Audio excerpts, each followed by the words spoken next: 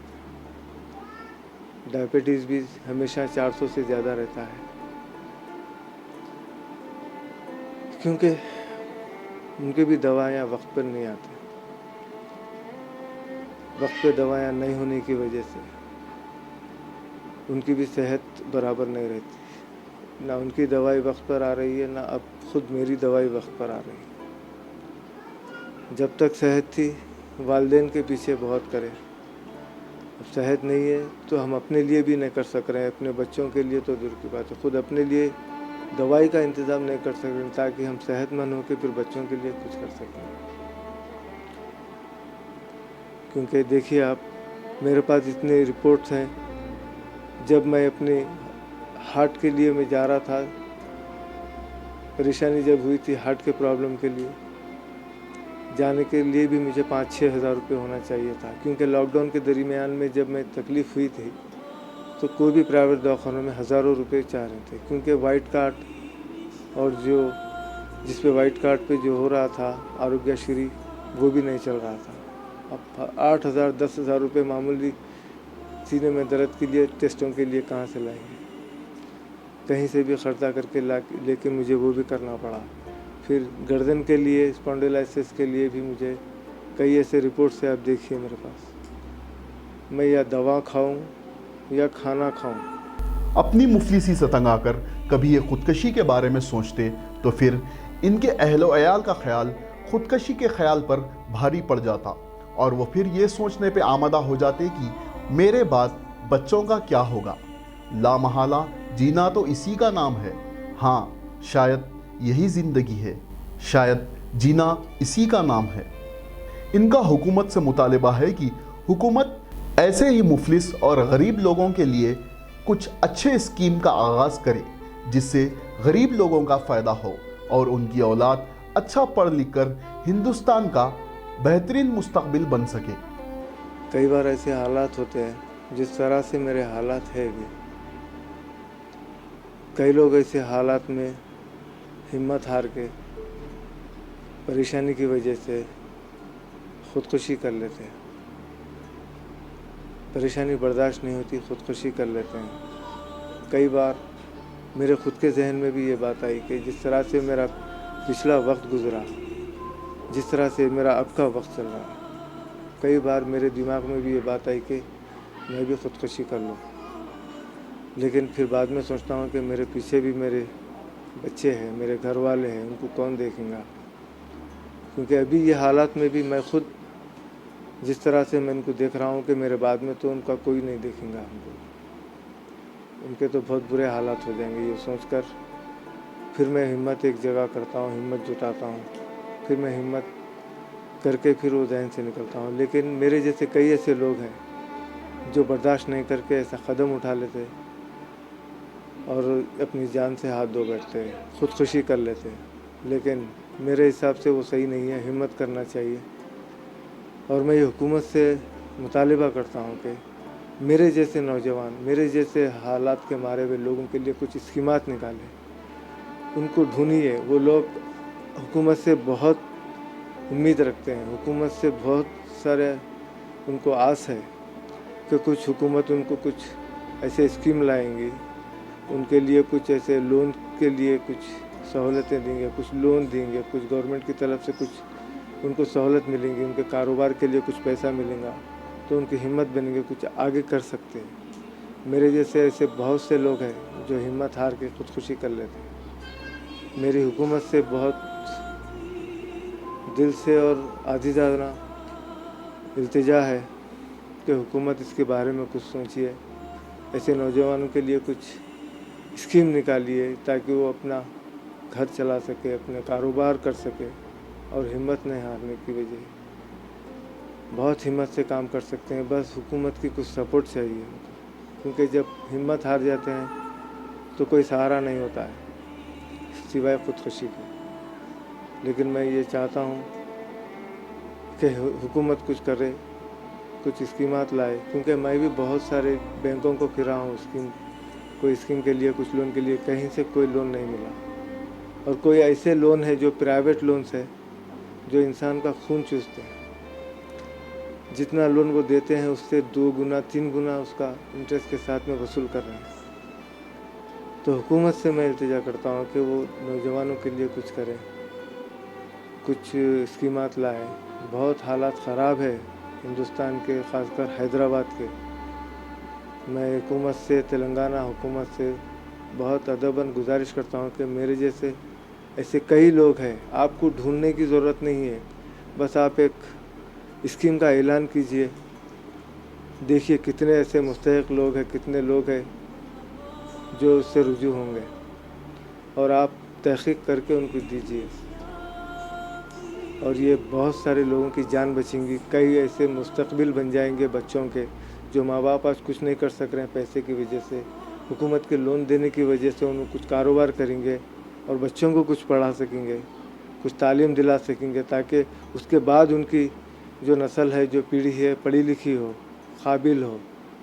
نہیں تو پھر جس طرح سے حالات چل رہے ہیں، اگر حکومت کا کچھ ساتھ نہیں ہوا تو اور پیڑھی در پیڑھی اور حالات خراب ہوتے جائیں گے، غریبی اور بڑھتے جائیں گی، تعلیم کسی کو نہیں ملیں گی، غریب اور غریب ہوتا جائے گا اور مرتا جائے گا۔ بہت سارے لوگوں کے گھر بچ سکتے ہیں، ان کی تقدیر بدل سکتی ہے، ان کی آنے والی نسل کی تقدیر بدل سکتی ہے، ان کا مستقبل بہت زیادہ روشن ہو سکتا ہے۔ کسی سے کوئی امید نہیں ہے دنیا میں، ہمت ہے، طاقت نہیں ہے۔ اگر طاقت بھی آ جائے گی تو انشاءاللہ اگر حکومت کچھ امداد دیں گی، کچھ اسکیم دیں گی، تو اس کے بلبوتے پہ کچھ کر کے کام، محنت کرنے کے لیے کوئی پیچھے نہیں ہٹتا۔